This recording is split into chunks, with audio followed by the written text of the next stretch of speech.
होते हैं वही किस्मत का रोना रोते हैं, जिन्हें उगना होता है वो पत्थर का सीना चीर कर भी उगते हैं। तो जैसे कि आप ये पिक्चर देख पा रहे हैं, ये पपीता है और ये पपीता का जो पेड़ है ये पत्थर में से निकल आया है, पत्थरों को चीर करके। इसी तरह जो कमज़ोर इंसान होते हैं, वो जो कुछ कर नहीं पाते, वो किस्मत का रोना रोते रहते हैं। और जिन्हें उगना होता है का मतलब ये है कि जिन्हें अपने लक्ष्य को प्राप्त करना होता है, वो किस्मत का या परिस्थितियों का रोना नहीं रोते, वो पत्थर का सीना चीरकर भी उगते हैं, मतलब अपने लक्ष्य को प्राप्त कर लेते हैं कठोर परिश्रम से, वर्क हार्ड करके, हार्ड वर्क द्वारा वो अपने लक्ष्य को अचीव कर लेते हैं। तो इसी मोटिवेशन के साथ हम शुरू करते हैं आज का यह टॉपिक। सॉल्यूशन गुरु ट्रिकी लॉ चैनल में मैं एडवोकेट प्रतिज्ञा सिसोदिया आप सभी का मोस्ट वेलकम करती हूँ, हार्दिक स्वागत करती हूँ। और हमारा जो आज का टॉपिक है, उत्तराखंड सीजे की जो भी एग्ज़ाम है 13 मार्च को उत्तराखंड सीजे 2022 की प्री एग्ज़ाम का ये टेस्ट है और इसका जो पीडीएफ वगैरह है वो भी हम आपको वीडियो के नीचे डिस्क्रिप्शन दिया हुआ है, डिस्क्रिप्शन में हम आपको पीडीएफ शेयर कर देंगे, पीडीएफ का लिंक शेयर कर देंगे और टेलीग्राम ग्रुप का लिंक भी शेयर कर देंगे, जिससे आप वहाँ से आप हमसे टेलीग्राम ग्रुप ज्वाइन कर सकते हैं। इसमें Hindu law and Muslim law के 10 क्वेश्चन है जो कि वेरी मोस्ट इम्पॉर्टेंट है और एक्सपेक्टेड क्वेश्चन है, ये एग्ज़ाम में आने की संभावना है इनकी। तो आप एक बार ज़रूर देखिए लास्ट तक इस वीडियो को।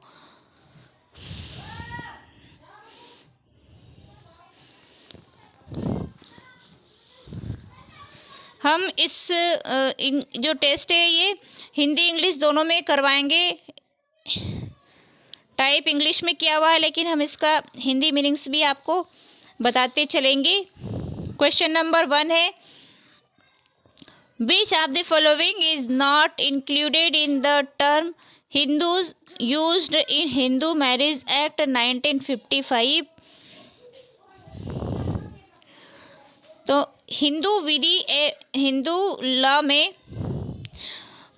हिंदू लॉ जो है कौन हिंदू विवाह अधिनियम 1955 के अंतर्गत दी गई हिंदू की परिभाषा में शामिल नहीं है।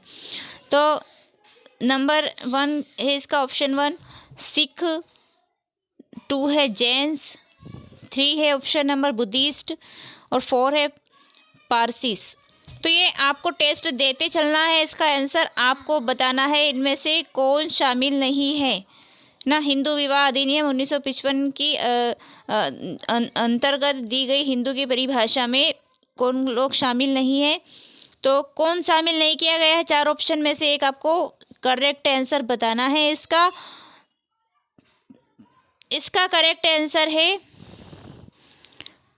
पारसीस। जो पारसी है उनको इसमें शामिल नहीं किया गया। सिख, जैन और बौद्ध तीनों को शामिल किया गया है, पारसी को शामिल नहीं किया गया। सेकंड क्वेश्चन आता है, Hindu law sapinda relationship includes relationship by.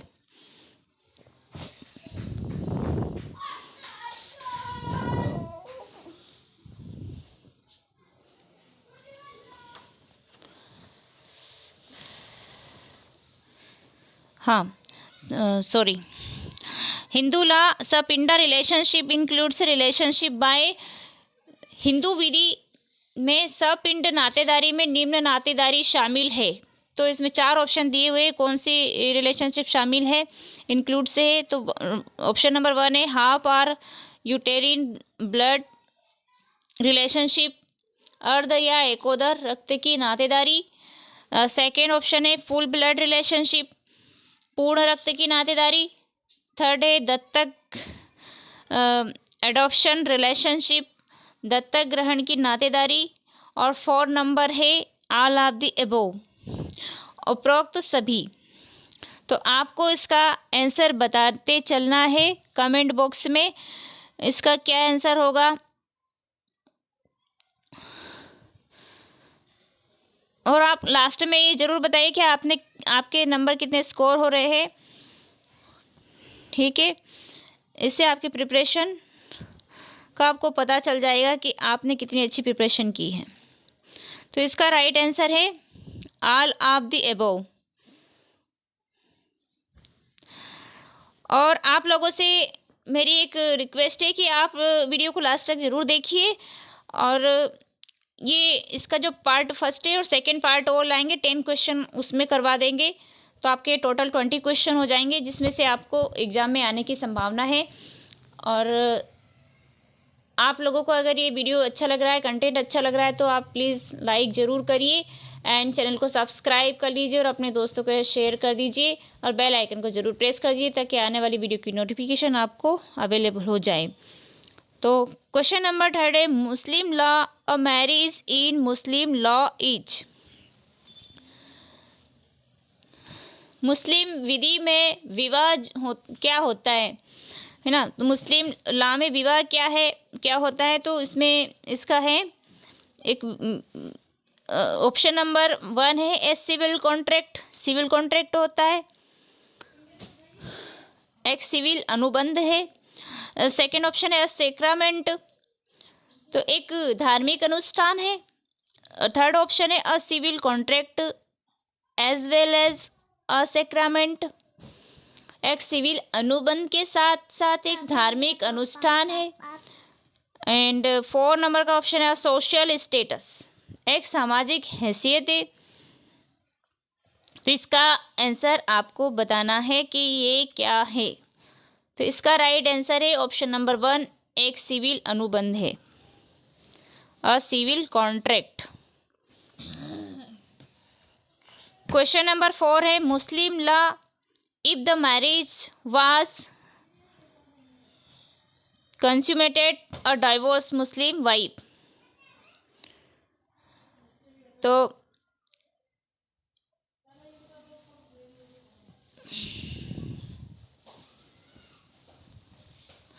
हाँ, तो यदि विवाह परिपूर्ण हो चुका था तो एक तलाकशुदा मुस्लिम पत्नी क्या कर सकती है, मतलब उसको क्या राइट है उसके बारे में बता रहे हैं। तो ऑप्शन नंबर 1 है can marry immediately after the divorce. Second option है कैन नॉट रीमैरी। थर्ड है can marry only after completion of iddat. और 4 है नन ऑफ द अबव। तो क्या नहीं कर सकती और क्या कर सकती है, तो इसके बारे में तलाक की तुरंत पश्चात विवाह कर सकती है क्या। और सेकंड ऑप्शन है पुनर्विवाह नहीं कर सकती। थर्ड है केवल इद्दत की समाप्ति के उपरांत विवाह कर सकती है। और 4 नंबर का इनमें से कोई नहीं। तो आपको इसका राइट आंसर बताना है। इसका राइट आंसर है केवल इद्दत की समाप्ति के उपरांत विवाह कर सकती है, मतलब इद्दत का टाइम पीरियड निकल गया है उसके बाद ही वो कर सकती है, इद्दत कंप्लीट कर ली है उसने।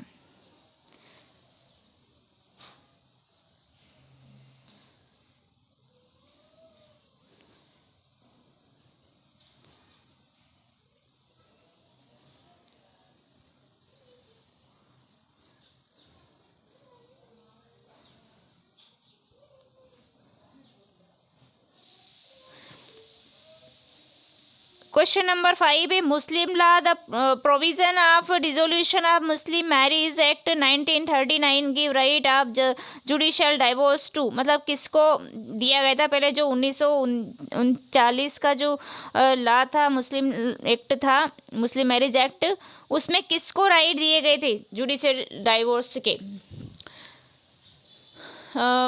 मुस्लिम विवाह विच्छेद अधिनियम 1939 के प्रावधान न्यायिक तलाक का अधिकार देते हैं, किसको देते हैं। तो ऑप्शन नंबर 1 है the husband only. Second option है द वाइफ ओनली। थर्ड है both husband and wife. Four है there is no such act for dissolution of marriage of Muslim couple. तो पहला इसका कहता है केवल पति को, सेकंड है केवल पत्नी को अधिकार थे, और तीसरा है पति व पत्नी दोनों को थे तलाक के अधिकार। और 4 नंबर का है मुस्लिम जोड़े की शादी के विघटन के लिए ऐसा कोई अधिनियम नहीं है। तो ये तो गलत है, ये ऑप्शन तो बिल्कुल गलत ही लग रहा है। एक बार ये भी हो सकता है, एक बार हो सकता है, मतलब हस्बैंड भी हो सकता है, ओनली वाइफ भी हो सकती है। तो आपको इसका राइट आंसर बताना है कि किसको थे। तो केवल मुस्लिम पत्नी को ही ये राइट्स थे, ठीक है, केवल मुस्लिम पत्नी को ये राइट्स देते हैं। तो इसका राइट आंसर आपको बताना है क्या है, वाइफ ओनली। क्वेश्चन नंबर 6 है Hindu law and Muslim law when two persons are the descendants of common ancestor but different wives, they are said to be related to each other by। तो option number 1 है half blood, option number 2 है full blood, 3 है यूटेरिन blood, और 4 है इधर B और सी। Question ये कह रहा है जब दो व्यक्ति एक ही पूर्वज से किंतु भिन्न भिन्न पत्नियों द्वारा अवजनित हो तो वे एक दूसरे से संबंधित कहे जाते हैं। मतलब पूर्वज तो एक ही है लेकिन वाइफ क्या है, अलग अलग है, तो वे क्या माने जाएंगे, एक दूसरे से संबंधित किस तरह से कहे जाएंगे। तो ऑप्शन नंबर 1 कहता है अर्ध रक्त, सेकंड कहता है पूर्ण रक्त, तीसरा कहता है एकोदर रक्त, और चौथा कहता है ब अथवा स। तो आपको इसका आंसर बताना है। तो ये इसका आंसर जो है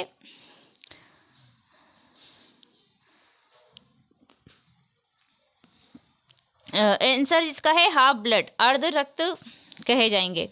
क्वेश्चन नंबर 7 है a marriage solemnized between any two Hindus who are sapindas of each other shall be valid। तो क्वेश्चन ये है कि दो सपिंड व्यक्तियों के मध्य संपन्न विवाह वैध होगा, ये हिंदू लॉ से क्वेश्चन है। तो ऑप्शन नंबर 1 है if the custom are uses governing each of them permits a marriage between the two। second है if the custom or uses governing any of them permits a marriage between the two। Third है इधर ए और B, और 4 है neither A nor be. अब इसका हम हिंदी बताते हैं। हिंदी में इसका कहने का मतलब है कि जो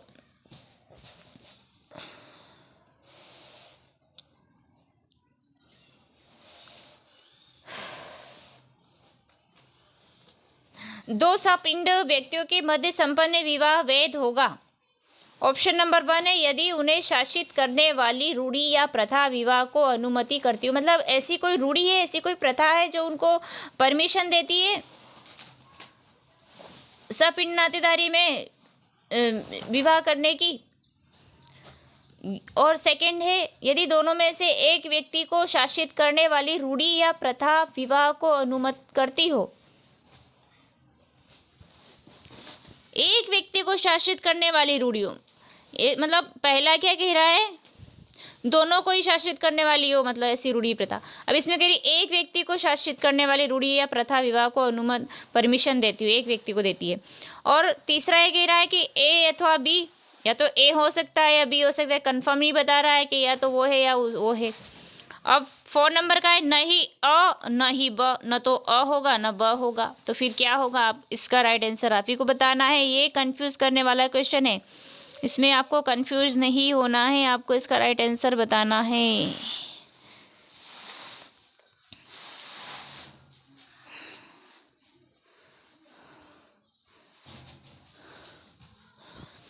तो इसका राइट आंसर है if the first number option है if the custom or usages governing each of them permits a marriage between the to.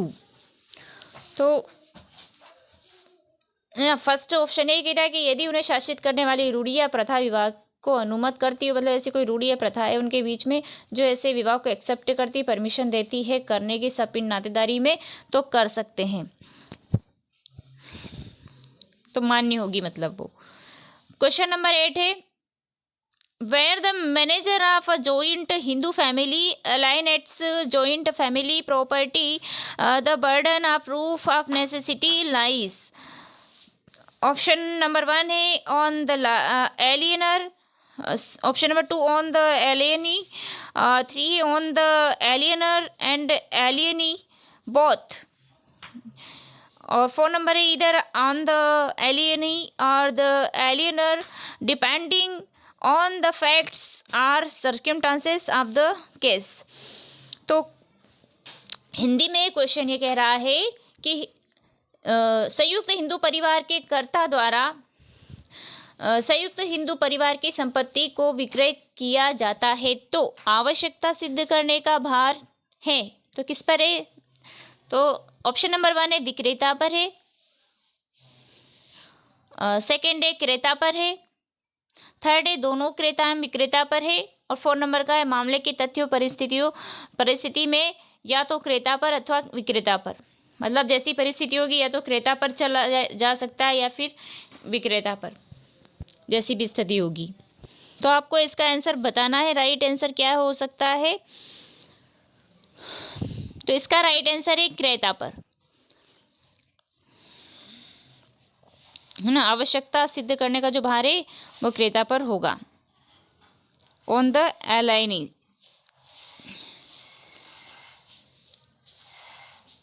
Question number है 9, each son acquires at his birth an equal interest with his father in all ancestral property held by the father under option number 1 है मिताक्षरा ला, 2 है दाई भाग ला, B है both A and B, 4 है neither ए और nor be. तो question Hindi में है प्रत्येक पुत्र अपने जन्म के साथ ही पूर्वजों की संपत्ति में बराबर का हित प्राप्त करता है जो संपत्ति उसके पिता द्वारा धारित की जाती है। तो ऑप्शन नंबर 1 कहता है एक मिताक्षर विधि में, दूसरा है दाई भाग विधि में, तीसरा है अ एवं ब दोनों में, मतलब मिताक्षरा और दाई भाग दोनों में ही है, और 4 नंबर का कह रहा है ना तो अ न ही ब, मतलब ना तो मिताक्षरा में है ना दाई भाग में दिया हुआ है। तो इसका राइट आंसर आपको बताना है। इसका राइट आंसर है मिताक्षरा विधि में, है ना। मिताक्षरा विधि में क्या होता है, जो प्रत्येक पुत्र अपने जन्म के साथ ही पूर्वजों की संपत्ति में बराबर का हित प्राप्त करता है, मतलब जो जन्म लेते ही बाय बर्थ वो पूर्वजों की संपत्ति में इक्वल बराबर का हित प्राप्त करता है जो संपत्ति उसके पिता द्वारा धारित की जाती है, मतलब उसके पिता को जो प्राप्त हुई है पूर्वजों से उसकी अपने फादर की प्रॉपर्टी में बराबर हिस्से हित रहता है उसका उस प्रॉपर्टी में। तो इसका जो आंसर है right Mitakshara law. Question number 10 है लास्ट क्वेश्चन है the parties applying for divorce by mutual consent under section 13B of Hindu Marriage Act for what period they have to live separately before the presentation of the petition. Option number 1 for a period of 1 year or more than 1 year. Option number 2 for a period of 6 months or more than 6 months. Option number 3 है for a period of 2 years or more than 2 years. Option number 4 है for the period of 18 months और more than 18 months. तो इसका हिंदी में है हिंदू विवाह अधिनियम की धारा 13B के अंतर्गत यदि पक्षकार आपसी सहमति से तलाक का आवेदन करते हैं तो आवेदन प्रस्तुति के पूर्व कितनी अवधि तक अलग अलग निवासरत होना आवश्यक है। तो इसका ऑप्शन नंबर 1 है 1 या 1 वर्ष से अधिक की अवधि, दूसरा है 6 या 6 महीने से अधिक की अवधि, तीसरा है 2 या 2 से अधिक की अवधि, और चौथा है 18 या 18 महीने से अधिक की अवधि। तो ये तो बहुत ज़्यादा बड़ी अवधि हो गई, तो ये तो गलत ही ऑप्शन है। बाकी के 3 ऑप्शन हैं, तो इनमें 3 ऑप्शन में से आपको कौन सा राइट आंसर हो सकता है आप बताइए। तो इसका राइट आंसर है 1 या 1 वर्ष की से अधिक की अवधि।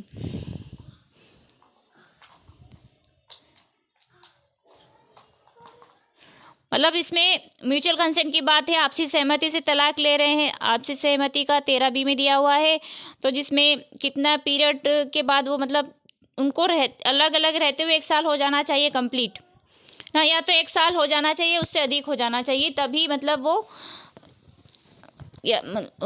मतलब ये ला सकते हैं डाइवोर्स की पिटीशन, आवेदन कर सकते हैं डाइवोर्स के लिए, तलाक के लिए। तो ये वाला आंसर है इसका। For the period of 1 year और मोर देन 1 ईयर। और हमारी ऑनलाइन क्लासेस भी चल रही है और ऑफलाइन क्लासेस भी हम चलाते हैं। अगर आप चाहें तो क्लासेस हमारी ज्वाइन कर सकते हैं। और फीस वगैरह तो बहुत कम ही लेते हैं हम, हमारी फ़ीस सबसे कम फ़ीस हमारी ही है। और हमारी इतनी कम फीस में हम सब कुछ अवेलेबल करवाते हैं। जो लोग बड़ी बड़ी फ़ीस लेकर के आपको प्रोवाइड करवाते हैं चीज़ें, मटेरियल, वो सब कुछ हम आपको बहुत ही कम फीस में भी सब कुछ अवेलेबल है हमारे यहाँ पर। आप चाहे तो हमारा टेलीग्राम ग्रुप ज्वाइन कर सकते हैं, वहाँ पर आपको PDF वगैरह सब कुछ अवेलेबल होगा, स्टडी मटेरियल सब कुछ। और इस वीडियो का जो PDF है वो भी आपको हम टेलीग्राम ग्रुप में प्रोवाइड कर देंगे। टेलीग्राम ग्रुप का लिंक हम डिस्क्रिप्शन में शेयर कर देंगे। Thank you for watching this video. Please like, share and subscribe. जितने अधिक लाइक होंगे उतना ही हमें खुशी मिलेगी, हमें अच्छा लगेगा। क्योंकि लाइक करने से वैसे तो हमें कोई फ़ायदा होता नहीं है, लेकिन हमें अच्छा लगता है, हमारे गुडविल बढ़ती है लाइक करने से। और सबसे बड़ी बात है, हमें अच्छा लगता है आपके लाइक करने से, मोटिवेशन मिलता है। और हम चाहते हैं कि आप भी मोटिवेट रहें, हमसे जुड़े रहें। उसके लिए आप चैनल को सब्सक्राइब कर लीजिए। Thank you.